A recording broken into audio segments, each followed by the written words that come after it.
आज साउनको 15 खिर पाक्दैछ। आज खिर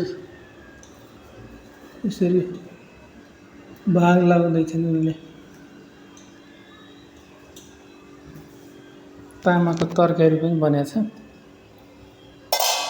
त्यो तामाको तरकारी बन्यो भने ठ्याक्कै तिजको झल्को आउँछ।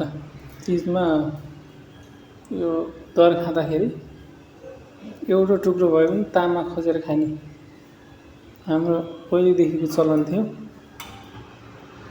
तामाको तरकारी अनि यो खिर यहाँ पनि छ।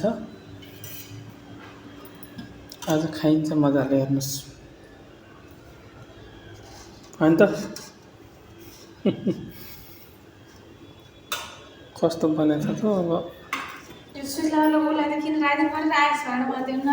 हुन्छ हुन्छ सुशीला पनि अलि चाँडै आइज है। सुशीला त त्यो भाग लागेको छ, चाँडै आउने खाने हो। हामीले चाहिँ खाने लाइन सुरु गर्ने।